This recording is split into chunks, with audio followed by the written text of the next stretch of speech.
은혜와 찬송과 복이라는 제목으로 하나님 말씀 선포하도록 하겠습니다. 시편 67편이 복의 기원문, 복을 간구하는 기원문을 가지고 있는 시편입니다. 그러니까 복을 아예 구하는 거예요. 복을 간구하는 시편이에요. 저자는 정확하게 누군지 모르죠. 저자는 사실은 정확하게 누군지 모르는데 이 시편은 하나님 앞에 복을 구하는 시입니다.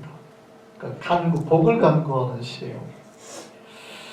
그래서 사실은 오늘 본문에 보면 많이 나오는 단어가 있어요. 복이라는 단어가 앞뒤로 배치가 돼 있고, 그 다음에 복을 어떻게 받아들이는지 중요한 내용들을 단어로서 이렇게 중요한 단어로서 이렇게 설명을 하고 있거든요. 그래서 오늘 제일 중요한 단어 여러분이 보셔야 될 게 은혜와 찬송과 복이라는 세 단어입니다. 이 세 단어를 중심으로 시편 67편은 진행이 되고 있어요. 여러분, 우리 모두 복받기를 원하시지요? 예, 우리 모두 복받기를 원합니다. 우리는 하나님 앞에 하나님을 믿음으로 복을 누리기를 원해요.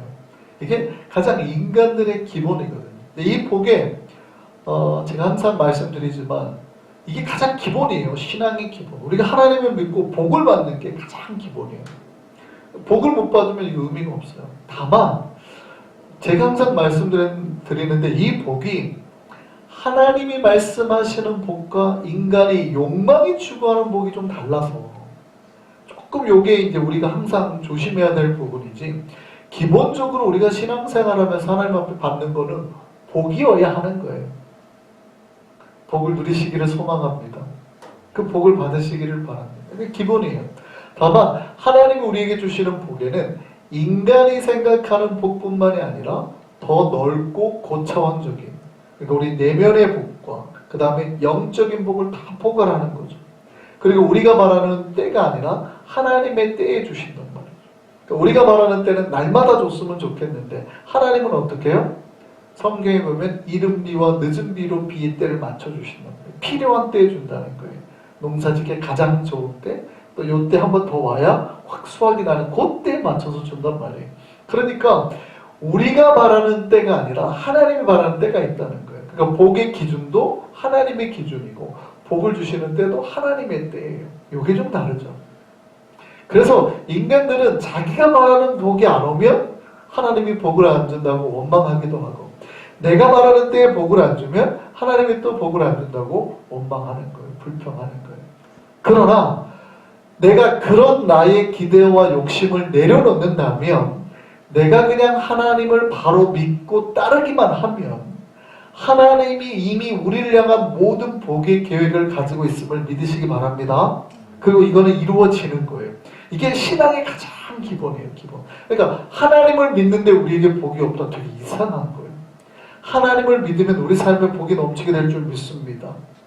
때로는 주님께서 우리를 선교의 길이나 고난의 길이나 이런 걸 다 인도할지 모르지만 그 모든 게 하나님이 우리에게 주시길 원하는 완벽한 복 안에 있는 코스일 뿐이에요. 우리는 온전한 주님의 은혜와 복을 누리게 될 줄 믿습니다. 그래서 우리가 복을 누려야 되는 건데, 이 복된 신앙의 시작은요, 이거에 있어요. 제가 우리 교인들한테 항상 말을 하는데, 인간인지라 우리가 자주 까먹는데 제일 중요한 거예요. 우리가 받는 복이 어디에서부터 시작이 되는가? 그러니까 그 소스가 어디냐? 이게 제일 중요해요. 여러분, 우리가 복을 받기 위해서 신앙생활 하잖아요.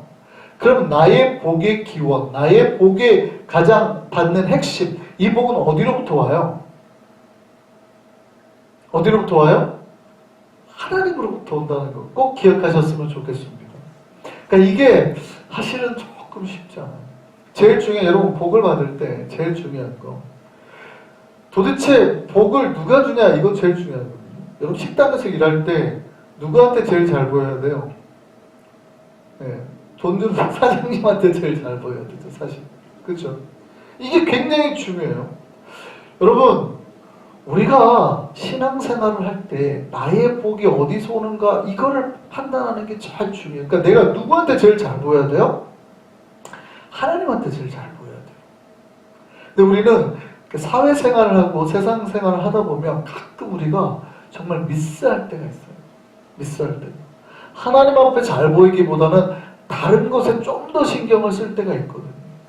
근데 중요합니다. 제일 제가 중요하다고 항상 말하는 거, 복은 어디서 온다? 하나님으로부터. 할렐루야. 꼭 기억하셨으면 좋겠습니다. 그래서 오늘 본문도 이렇게 말해요. 이 복이 어디에서 시작하는지에 대해서 오늘 시편 67편은 정확하게 말을 합니다. 오늘 본문 1절을 뭐라고 시작해요? 하나님은 우리에게, 이렇게 시작하죠. 하나님은 우리에게. 하나님께서 우리에게 복 주시는 분이라고 성경은 정확하게 말해요. 그래서 예전에 그 얘기를 한 적이 있어요. 요한복음 3장 16절 많은 성도들이 외우잖아요. 제가 오늘 교수님이 저희 교회 오셔가지고 그 얘기를 하시더라고요. 제가 고등학교 때도 대학교 때 정확히 기억은 안 나는데, 우리가 다 외우고 있는 요한복음 3장 16절에서 어떤 단어가 제일 중요한 것 같아요? 제일 중요하다고 생각하는 단어 하나씩만 골라보세요. 사람들이 다 뭐라고 했어요? 독생자, 예수 그리스도, 구원, 이런 거 했어요. 근데 그분이 이런 말 하시더라고요. 자기가 생각하는 제일 중요한 단어는 하나님. 하나님께서 우리를 향한 사랑을 가지고 계시고, 그래서 하나님께서 우리를 구원하기 위해서 예수를 보내셨고, 그 하나님께서 우리를 멸망치 않고 영생에 이르기를 원하는 모든 길, 루트를 다 여셨다는, 제일 중요한 건 하나님입니다. 그 얘기를 하시더라고요. 마찬가지예요. 우리 삶의 복의 제일 중심은요, 여러분이 이 복이 어디서 오는 것만 알면 돼요. 하나님이 나에게 복 주시는 분이라는 거예요. 이것만 내가 평생 잊지 않고 살면 우리의 삶에서 복이 떠날 수가 없어요. 할렐루야. 꼭 기억하셨으면 좋겠습니다. 그러니까 우리가 가끔 잊어요. 삶을 살다가 돈 때문에 힘들고 뭐 다른 것 때문에 힘들고 이렇게 하다 보면 마치 다른 것들이 나에게 복을 주는 것 같아요. 사람들이, 돈이. 그렇지 않아요. 모든 복의 중심은 어디에 있다고요? 하나님. 이거를 꼭 기억하고 신자들이 신앙생활을 해야 됩니다. 그런데 보면, 이렇게 신앙생활 하시는 분을 보면 자꾸 놓치는 것 같아요. 이렇게 교인들을 보면 자꾸 놓치는 것 같아요. 자꾸 다른 데가 복을 준다고 자꾸 착각하는 것 같아요. 그래서 제가 반복해서 하는 얘기예요. 계속. 복은 누가 주신다? 하나님께 주신다.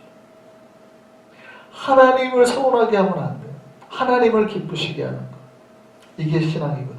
그래서 오늘 본문이 그렇게 말해요. 하나님은 우리에게. 하나님께서 우리에게 복 주시는 분임을 기억하셨으면 좋겠습니다. 그러면 그 복은 어떤 형태로 오게 될까? 다르게 질문하면, 사실 우리가 원하는 복을 이끌어내는 게 있어요. 하나님께서 복 주시는 거 맞는데, 그러니까 이게 복을 조금 제가 세분해서 설명을 할게요. 우리가 복이라고 그러면 정말 큰 복의 개념이 있고, 인간들이 추구하는 복의 개념이 있어요. 같은 단어지만 좀 다른 거예요. 그죠? 그러니까 하나님이 거룩하고 복되다 하는 것에는 뭐도 포함돼요? 사실은 순교나 헌신이나 순종 이런 것도 포함이 되잖아요. 근데 인간의 입장에서는 이런 게 복으로 느껴져요? 아니죠. 희생이나 고통이나 아픔이나 이런 거 느낄 수 있어요. 우리가 생각하는 복은 뭐예요? 보통 우리가 동양적 사고에서 오래 들었던 그런 거죠. 그래서 우리가 동양사고에서 오복하면 뭐예요? 수, 부, 강령, 유호도, 고종명, 요거를 복이라 생각하는 거예요. 수는 뭐예요? 오래 사는 거. 부는 뭐예요? 부자 되는 거. 강령은 건강한 거. 그러니까 돈 많은데 오래 사는데 건강하지 않게 오래 사는 건 힘들어요. 예를 들어서 뭐 벌써 50대 때부터 저 요양병원에 들어가가지고 아무것도 못하고 침대에 누워있다고 해봐요. 돈도 많은데. 복이 아니라고 보는 거죠. 그 강령이 되는 거예요. 유호덕은 뭐예요? 사람들한테 인정받는 거, 덕스럽다고. 마지막 고종명은 뭐냐면, 고천명이라고도 하는데, 죽을 때 편안하게 죽는 거. 요게 이제 보통 동양에서 말하는 오복이에요, 오복. 이게 5가지 복이에요. 그러니까 우리의 머릿속에는 기본적으로 복이 이런 거가 있어요. 그러니까 우리가 생각하는 복, 우리 하나님 앞에 복 달라고 할 때 대부분 요거 달라고 하는 거예요. 오래 살게 해주시고, 부자 되게 해주시고, 건강하게 해주시고, 그다음에 뭐 사람들한테 칭송받고 명예로운 거죠. 그 다음에 죽을 때 편안하게 죽고, 이런 거가 사실 우리 머릿속에 확 박혀 있어요. 그러다 보니까 아무리 내가 예수를 믿고 하나님을 믿어도 하나님이 말하는 복이라는 것이 잘 우리에게 안 와닿긴 해요. 그래서 우리 항상 기도할 때마다 요거를 달라고 하지, 내가 하나님처럼 거룩하게 멋지게 뭐 변하게 해주세요 이런 기도를 잘 안 하게 된단 말이에요. 그렇게 주님이 말하면 그거를 복이라고 보기보다는 고난이라고 생각해요. 그래서 우리가 선교 갑시다 이러면 목사님이 나한테 지금 복을 주려고 그러나 고난을 주려고 그러나 고민하죠. 사실은 그런 게 복인데 우리는 그걸 조금 고난으로 받아들인 경향이 있죠. 수고합시다, 봉사합시다 이러면 사실 이게 복인데 우리 이런 말 어떻게 받아들여요? 고난으로 받아들인 경향이 있단 말이에요. 우리 머릿속에는 이런 게 복이라고 생각하는 거예요. 오복, 인간이 말하는. 그러다 보니까 조금 다르긴 한데 그래서 오늘은 두 개를 같이 말하기도 하고 좀 분리해서 말할 건데 우리가 생각하는 요 5가지 복을 사실 이끌어내는 게 있다는 거예요. 요거를 좀 제가 구분해서 지금 말했어요. 하나님 말하는 복은 요 전체가 요거까지 포함된 전체가 복이지만 인간이 말하는 복, 요 복을 지금 말하는 거예요. 우리가 꿈꾸는 복을 사실은 예수를 믿으면 이것도 주시죠. 주시는 게 맞는데 이 복을 이끌어내는 방법이 있다는 거예요. 하나님께서는 그거가 순서를 앞에 두는 게 있어요. 그게 뭐냐면 은혜죠. 은혜. 그러니까 은혜를 먼저 주시고 우리가 원하는 복을 이끌어가는 거예요. 근데 사실은 이게 분리할 수 있어요? 사실은 크리스천들은 분리하지 않죠. 은혜까지도 다 복이라고 말하기 때문에 분리할 수는 없는데 편하게 여러분들이 이해하기 편하시라고 제가 좀 약간 세분화해서 분리해서 말씀드려요. 우리가 복을 말할 때 하나님이 이걸 먼저 주는 게 아니라 항상 뭘 먼저 주세요? 은혜를 먼저 주세요. 그리고 은혜를 먼저 받으라고 요구를 하세요. 은혜가 복을 이끄는 거거든요. 그래서 성경은 우리 인간에게 복을 먼저 하나님 우리가 복을 달라고 말해도 하나님 항상 먼저 뭘부터 주기를 원하세요? 은혜를 먼저 주기를 원하세요. 우리는 조급해가지고 그거보다 항상 어떻게 해요? 먼저 돈을 좀 주시고 먼저 건강을 좀 주시고 이렇게 생각하는 경향이 있지만 하나님은 은혜를 주고 이 은혜 가운데 내가 하나님을 만나면 우리가 바라는 이 복은 자동 이렇게 따라오도록 하시는 거예요. 그래서 제가 마태복음 6장 33절을 말하면서 그랬잖아요. 너희는 먼저 뭘 구하라? 그의 나라와 의를 구하라. 그리하면 이 모든 것, 여기서 말하는 이 모든 것은 너희가 무엇을 먹을까 마실까 입을까 걱정하는 거죠. 요거를 하나님께서 너희에게 뭐 해주신다? 더 해주신다. 그러니까 하나님의 방법은 뭐냐면 하나님의 나라와 하나님의 의가 무언지를 꿈꾸면서 나가기를 신자들이 원해요. 근데 우리가 생각하는 복은 어떻게 해요? 그러면 따라가게 하는 거죠. 그래서 뭐가 먼저다? 은혜가 항상 먼저 하나님의 은혜, 하나님의 나라. 그러면 우리가 세상에서 누리기를 원했던 것들을 따라오게 하신다는 이게 하나님의 공식이죠. 공식. 우리가 바라는 복을 주시는 공식. 그럼 우리는 이거를 바라는 게 아니라 이거를 바라면 되겠죠. 은혜를 바라면 된단 말이에요. 그래서 오늘 본문에도 그래요. 하나님은 우리에게 뭘 베푸사? 기억하셨으면 좋겠습니다. 오늘 본문 1절 한번 다시 한번 보세요. 하나님은 우리에게 뭘 베푸사? 은혜를 베푸사 그 다음에 복을 주시고 이렇게 돼 있어요. 순서가 굉장히 중요해요. 하나님은 우리에게 뭘 베푸사? 은혜를 베푸사 복을 주시고 하나님께서 우리에게 은혜를 베푸시고 복을 주실 줄 믿습니다. 그러면 하나님이 진짜 우리에게 주기를 원하는 복은 뭐냐? 여기는 제가 조금 더 통합해서 말할게요. 자, 우리가 꿈꾸는 거는 좀 세상적인 거지만 그러나 하나님이 진짜 주기를 원하는 복은 뭐예요? 그 다음에 이렇게 되죠. 하나님은 주시는 복은 그 다음에 하나님이 주시는 복은요. 당신의 얼굴빛을 우리에게 비춰주는 거예요. 하나님이 우리를 만나주는 거죠. 대면해주는 거. 하나님이 우리와 왔고 이야기해주는 거. 당신의 얼굴빛을 우리에게 비춰주는 거. 이거를 복이라고 지금 말하는 거죠. 근데 이 이야기 여기서 많이 들어보지 않았어요? 어디서 많이 들었어요? 이거 좀 들었으면 이제 우리가 조금 그래도 신앙생활 많이 하고 성경 공부 많이 했죠. 어디서 들어보신 것 같아요? 민수기 6장에 나오는 말씀. 이게 굉장히 유명한 말씀인데 우리가 목사님들이 많이 축도할 때 고린도서 13장 13절 말씀으로 축도를 합니다. 그래서 이제는 우리 주 예수 그리스도의 은혜와 이렇게 보통 많이 하잖아요. 그게 이제 축도할 때 많이 쓰는 문구인데 사실은 하나 더 쓰기도 해요. 쓸 수 있는 게 뭐냐면 바로 제사장들의 축복문이라서 민수기 6장 23절에서 27절까지 나오는 말씀을 가지고 축복 기도를 하는 목사님들도 있어요. 근데 그렇게 해도 괜찮아요. 사실은 좀 이상한 거 아니에요. 이 두 개를 다 쓸 수 있도록 합니다. 다만 대부분의 교회나 교단은 고린도서 13장 13절 말씀을 가지고 메인으로 보통 성부, 성자와 성령으로 축복 기도를 하지만 성경에서 제사장적 기도를 민수기 6장에 하도록 되어 있어요. 한번 볼까요? 민수기 6장 23절에서 27절까지 한번 보겠습니다. 아론과 그의 아들들에게 말하여 이르기를, 그러니까 제사장 가문에게 하는 거예요. 아론과 그의 아들들에게 말하여 이르기를 너희는 이스라엘 자손을 위하여 이렇게 축복하여 이르되, 뭐라고 하는지 보시죠. 여호와는 내게 복을 주시고 너를 지키시기를 원하며, 여호와는 그 다음에 복을 주시고 너를 지키시기를 원한다고 말하고 진짜 내용은 그 다음에 나오죠. 그럼 복이 뭐냐? 여호와는 그의 얼굴을 내게 비추시는 것. 그래서 은혜 베푸시기를 원하며, 그 다음에 여호와는 그 얼굴을 내게로 향하여 드사 평강 주시기를 원하노라 할지니라 하라. 그 다음에 그들은 이같이 내 이름으로 이스라엘 자손에게 축복할지니 내가 그들에게 복을 주리라.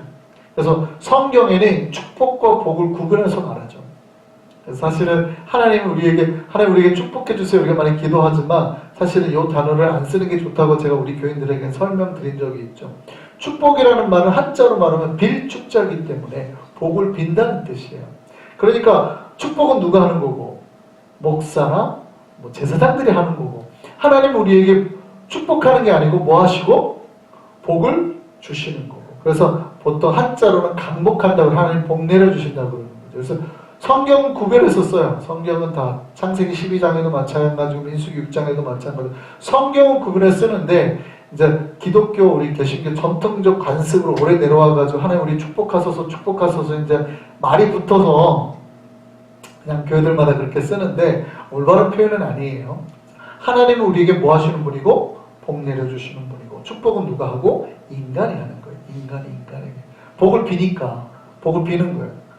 복 내려주세요 비는 거니까 목사나 제사장들이 하는 것이고, 아니면 서로가 할 수도 있고요. 그렇게 하는 것이고, 복 내려주시는, 그걸 듣고 복을 내려주시는 분 누구고? 하나님이고. 그래서 구분하죠. 내가 너희 그렇게 축복하면 내가 그들에게 어떻게 하리라? 복 내려주리라. 그래서 이 축복의 굉장히 유명한 문구입니다. 민수기 6장은 목사가 축복 기도할 수 있는 성경의 두 군데, 신약과 구약의 하나씩인데, 민수기 6장의 내용을 자세히 보면 첫 번째는 하나님은 너에게 복 주시기를 원하고 너를 지키시기를 원한다는 다음 내용이니까, 그럼 어떻게 복 주시고 지키시기를 원하냐? 그 방법이 뭐냐 할 때는 하나님은 당신의 얼굴을 우리에게, 당신의 백성들에게 비춰주는 것. 이게 사실은 놀랍게도 하나님이 우리를 복 내려주시는 방법이에요. 오늘 본문도 똑같죠. 시편 67편도 하나님 우리에게 은혜를 주시고 복 주실 때 어떻게 해요? 그 얼굴빛을 우리에게 비춰주신다는 거예요. 그러니까 진짜 복된 인생은 뭐냐면, 여러분이 하나님 앞에 섰는데 하나님이 그의 얼굴을 여러분에게 돌리지 않고 이렇게 쳐다보면서 어떻게 해요? 그래, 잘 있었지. 기도할 때마다 하나님께서 여러분의 얼굴 앞에 방긋 웃으시고 빛을 비춰주시면 그 인생이 복된 인생 살아가는 걸 믿으시기 바랍니다. 기도할 때마다 그 기분이 들어야 돼요. 하나님이 내 기도를 들으시는구나, 이렇게. 근데 하나님이 왠지 안 들으시는 것 같아. 그러면 이제 상담 받으러 오셔야 돼요. 목사님 요즘 내가 기도하는데 하나님이 안 들어주시는 것 같아. 이러면 상담 받으러 오셔야 돼요. 사실 제일 우리에게, 신자들에게 큰 복은 뭐예요? 여호와께서 우리에게 계속 이렇게 얼굴을 내밀어 주시는 거예요. 당신의 얼굴빛을 비춰주시는 거예요. 이 얼굴빛을 비추는 자마다 어둠이 떠나가고 광명이 임하고 삶의 복이 임하고 이렇게 되는 거예요. 우리에게 하나님의 얼굴빛이 날마다 비치는 인생 되기를 소망합니다. 처음에 그럼 이제 뭐로 시작돼요? 은혜죠. 은혜. 하나님의 얼굴빛이 비쳐서 은혜가 임합니다. 그게 이제 신자예요. 하나님의 은혜로 우리가 이렇게 신자가 됐어요. 그러면 하나님의 은혜를 경험한 백성들이 그 다음에 해야 될 게 뭐예요? 오늘 본문은 재밌습니다. 1절에 보면 은혜를 말하고 있어요. 근데 2절부터 7절까지 있잖아요. 7절까지 다 그 다음에 무슨 얘기를 하냐면, 놀랍게도 인간들이 그런 하나님 앞에 어떻게, 은혜 받은 인간들이 어떻게 하나님 해야 될 건가의 내용, 이야기들로 꽉 차 있어요. 그러면 본문을 자세히 보면 오늘 본문에 제일 많이 나오는 단어가 뭔 것 같아요? 다 찬송이라는 단어가 나와요. 찬송, 찬송, 찬송, 찬송, 찬송, 찬송. 목사님 2절하고 7절은 찬송이 없는데요? 2절하고 7절은 이렇게 돼 있죠. 주의 도를 땅 위에 주의 구원을 모든 나라에 알게 하소서. 그 다음에 하나님 우리에게 복을 주시니 하나님 우리가 경외하리라. 이런 표현이 돼 있잖아요. 이거는 찬송이 아닌가요? 여러분, 우리가 찬송을 많이 오해하는 경우가 있습니다. 여러분, 찬송하면 뭐예요? 음악 하시는 분들도 많이 오해를 하는데, 찬송이 뭐예요? 찬송이라고 그러면 우리가 찬송합시다 그러니까 교회에서 대부분 찬송가를 많이 쓰니까, 찬송가를 많이 쓰니까 찬송하면 노래인 줄 아시는 분들이 되게 많아요. 근데 찬송하고 노래하고는 관계가 없죠. 성경은 찬송과 노래도 구별하죠. 영어 성경을 보면 분명히 song과 praise를 구분합니다. 근데 우리는 찬송하면 자꾸 노래라는 인식이 자꾸 박혀 있어서 그러긴 하는데, 시편 96편 1절 보면 이렇게 돼 있어요. 새 노래로 노래하며 그 다음에 찬양할지어다. 구분이 되죠. 영어로는 이렇게 돼 있어요. praise him with song. 하나님을 찬양하는데 노래로 찬양해라. 혹은 sing praise to him. 이렇게도 시편은 많이 표현되죠. 그러니까 사실은 sing 하라, 그러니까 song 하는 거하고 praise하고 구분한단 말이에요. 노래하며 하나님을 찬양하라.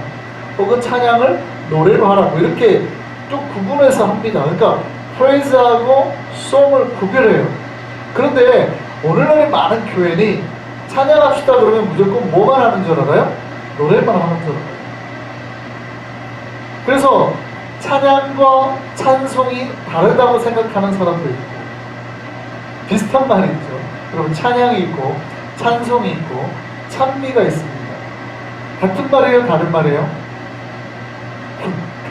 진짜로 제가 옛날에 우리 교회는 말했지만, 정말 찬송을 목사님 노래 안 해요? 찬송, 송이잖아요. 노래라는 거 아니에요. 그래서 제가 왜 갑자기 거기서 영어 송이 나와요? 그거 영어 아니에요? 그냥 한자말이에요. 찬양하는 찬자는 길을 찬자입니다. 그래서 찬송이라는 말은 송자도 길이다는 말이에요. 찬자도 길이다고, 길이고 기리는, 하나님을 높여 기리는 거, 이런 뜻이고, 찬양은 어떤 뜻이에요? 찬양도 비슷해요. 높이는 길을 찬자에다가 양자는 뭐예요?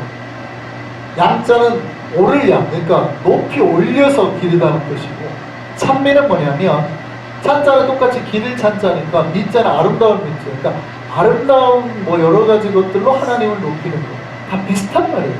찬양이나 찬송이나 찬미나 다 같은 말입니다.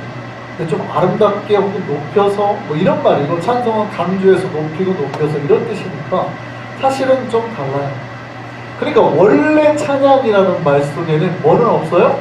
노래는 없죠. 원래 찬양, 하나님을 여호와를 찬양하라는 말에는 노래가 없어요. 그래서 만약에 목소리로만 찬양하라 그러면 이상하죠. 그래서 10편 150편은 뭘로 찬양하라? 큰 소리 나는 체급, 높은 소리 나는 체급, 혹은 북치며 소고치며, 혹은 호흡이 있는 자마다 목소리로 다양하게 하라는 거예요. 그래서 지난주에 우리 남홍 형제랑 우리 예선자매가 했잖아요. 이거 찬양해요, 안 해요? 이것도 찬양이죠. 왜요? 목소리로는 안 했지만 악기로 했단 말이에요. 이건 찬양이에요. 선곡을 하면서 선곡으로 하나님 앞에 이렇게 높여요. 이것도 뭐예요? 이거 찬양이에요. 그러면 목소리는 하나도 내지 않고 아이들이 요즘에 막 춤추면서 하는 거 있잖아요. 댄스로. 이거는 찬양이에요, 아니에요? 이것도 찬양이에요. 그래서 제가 한국에 있을 때, 제가 뭐 오래전 얘기입니다만, 제가 중등부를 담당할 때, 그때 한참 한국의 아이들이 뭐를 이렇게 했냐면, 한국의 당시에, 오래전 얘기는 한 15년 전 얘기 정도 되겠네요. 한 20년 가까이 된 얘기네요. 20년 더 된 얘기네요. 당시 한국에 무슨 교회 어떤 분이 불었냐면, 아이들이 약간 교회 갔을 때는 힙합 이제 봄이 불었어요. 그래서 힙합이 이제 아이들이 막 교회에서 이런 걸 입고 풍퍼짐한 옷을 입고 막 추고, 막 그 찬양팀 중에서도 힙합 하는 팀들이 와가지고 하니까 교회가 난리 났죠. 장로님들은 보통 음악 하시는 분들 많고 정통 클래식 하시는 분들 많아가지고 정말 오는데 막 시험 들어가지고 뭐 하는 거냐고 막 이렇게 하는 거예요. 제가 그때 막 부목사 때인데 장로님 시험 드시니까 그냥 내려가겠어요. 보시면 어차피 장로님 시험 드시니까 그냥 내려가겠어요. 괜찮아요. 그리고 그 팀 들어왔을 때 제가 나중에 그런 얘기를 했어요. 도대체 찬양이 뭐냐? 찬양을 노래로 아는 사람들이 너무 많다. 아이들이 그러니까 너희가 나중에 자라나서 교회에 이제 좀 항존직이 되면 너희는 아마 너희 아이들한테 그렇게 설교할지도 가르칠지도 몰라 그랬어요. 이 아이들이 한 곡을 하나님 앞에 드리기 위해서 몇 시간을 들어요? 보통 4시간, 5시간씩은 맞춰야 되니까 한 곡을 하려고. 그럼 이 아이들 입장에서 어떻게 하나님 찬양 드리는 게 4시간에서 5시간이 소요가 되는 거예요. 근데 어른들 찬양할 때 어떻게 해요? 보통 우리가 새벽에 특송합니다 그러고 나와서 할 때 어떻게 해요? 찬송가를 한 번도 안 맞춰보고 나오기도 하잖아요. 그냥 나와서 1절 2절 간주 한절합니다 이렇게 하잖아요. 혹은 맞춰봐도 한두 번 맞춰보잖아요.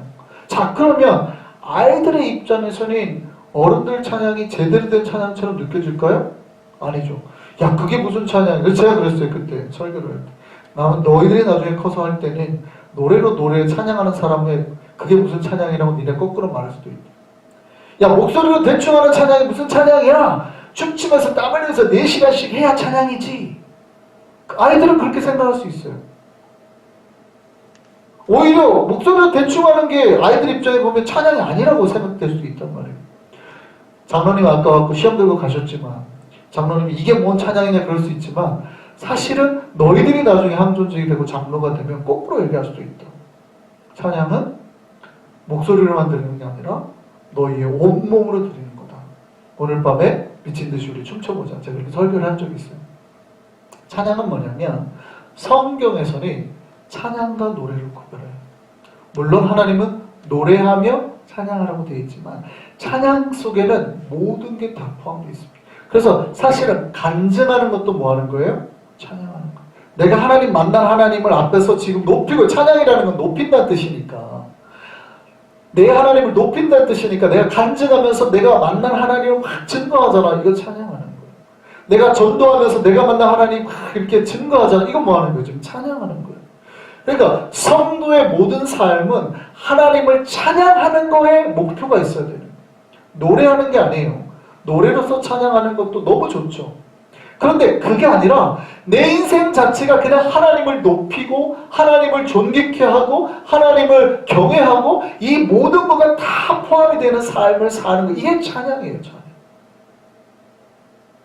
목소리가 좋아서 하면 좋죠. 근데 목소리가 나쁘면 찬양 못해요?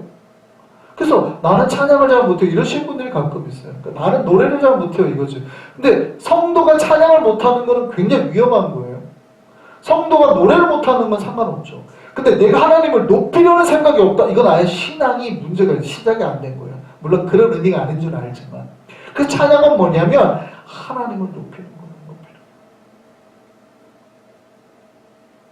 여러분 오늘 본문에 그 얘기 하시는 거예요. 우리가 하나님의 은혜를 경험한 백성이라면, 그래서 오늘 본문에 뭐라고 그러냐면 주의 도와 구원을 모든 나라에 알리리이다.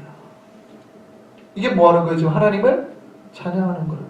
땅의 모든 끝이 하나님을 경외하도록 하겠나이다. 이것도 하나님을 찬양하게 하겠다는 거예요. 이렇게 2절과 7절이 되어 있고 3절부터는 다 뭐예요? 민족들이 주를 찬송하게 하소서, 찬송하게 하소서, 찬송하게 하소서, 찬송하게 하소서. 다 찬송이라는 단어를 넣어서 지금 설명하고 있죠. 그래서 우리가 찬양할 때 손 들고도 찬양하잖아요. 원래 히브리 말로 찬양이라는 말의 뜻은 야다라는 뜻인데, 야다라는 말의 원어의 뜻만 보면은 손을 들다라는 뜻이 있어요. 항복하다는 뜻이에요. 항복하다. 사실 하나님 앞에.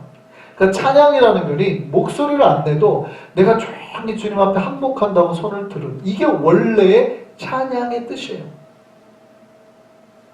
그러니까 찬양의 의미가 뭔지를 알아야 돼요. 내가 멋지게 노래를 하는 게 아니라 정말 주님밖에 없습니다 하고 내 모든 생각과 욕심과 내 마음을 내려놓고 하나님 앞에 나가겠습니다. 이게 사실 찬양이에요.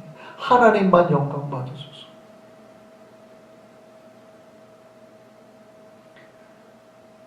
여기서 우리가 알 수 있는 게 있어요. 그래서 은혜를 받은 백성의 마땅한 바가 뭐예요?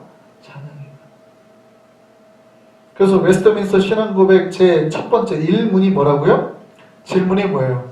우리가 장로교 오면은 다 요 소요리 문답 많이 공부를 하는데 세례 받을 때 첫 요 공부 많이 하죠. 교리 공부하면. 그 첫 번째 질문합니다. 사람의 제일 되는 목적이 뭡니까? 우리가 인간으로서 가장 우리 삶의 목적, 우리 인생의 목적이 뭡니까를 질문하는 거예요. 우리 인생의 제일 첫 번째 목적이 뭡니까? 답이 뭐예요? 대부분 이거 많이 외우시죠? 답이 뭐예요? 하나님을 영화롭게 하는 것과 영원토록 그를 즐거워하는 것. 그러니까 삶의 우리의 하나님이 우리를 향한 목적 자체가 하나님을 영화롭게 하고 하나님을 기뻐하는 거예요. 하나님을 즐거워하는 것. 그러니까 내 인생이 하나님 앞에 찬양하는 걸로 이렇게 되어지는 것. 이거예요. 간단하죠.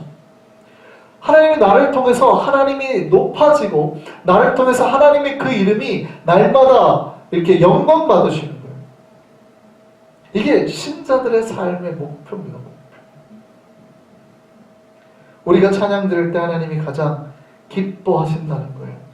우리가 평생 우리 입술과 우리의 삶을 통해서 하나님을 찬양하는 역사가 일어나기를 소망합니다. 그랬더니 하나님 오늘 은혜로 우리를 부르시고 우리에게 그렇게 하나님께 찬양케 하시고 그렇게 하나님 평생 찬양하며 사는 사람 또 찬양하며 살겠다고 하는 사람에게 하나님 마지막에 오늘 말씀하시는 게 뭐예요? 내가 그들에게 뭘 주리라? 복을 주리라. 할렐루야. 오늘 본문이 은혜로 시작해서 찬송을 말하더니 마지막에 복으로 결론되면서 마무리합니다. 하나님께서 정말 은혜로 우리를 부르셔서 우리 은혜 받게 하셔서 우리가 하나님을 찬양하며 살 때 하나님은 반드시 그 백성에 뭘 주신다고요? 복을 주신다. 제가 목회하면서 잘 바라는 목표가 이겁니다. 제가 목회를 하는 이유는 딱 이거예요. 성도들이 하나님 만나고 하나님의 은혜 가운데 그 은혜를 누리면서 평생 찬송하다가 그렇게 살다가 하나님께서 부어주시는 모든 복을 다 누리고 사는 거예요. 할렐루야. 이게 제 목회의 목표예요. 우리 성도들이 은혜를 누리고 평생 하나님 찬양하며 살다가 내 삶 모든 순간에 하나님의 때를 따라주시는 복을 다 누리고 사는 거예요. 할렐루야. 이게 원래 하나님이 신자들에게 주시는 복의 원리예요. 은혜의 원리예요. 하나님 우리를 부르신 이유는 복 주시려고. 우리에게 은혜 주셔서 우리가 하나님 찬송하며 살 때 하나님 우리에게 다 복 주시려고. 그래서 신자가 누리는 신앙이라는 건 뭐냐면 은혜와 복 사이에서 평생 찬송하며 사는 거예요. 할렐루야. 그러니까 우리가 은혜와 그 복 사이에 살아가는 거예요. 뭐 하면서? 찬송하면서. 우리가 하나님의 은혜의 바다에서 이 찬송의 기쁨을 누리며 날마다 살아가는 복된 신자들 되기를 소망합니다. 기도하겠습니다.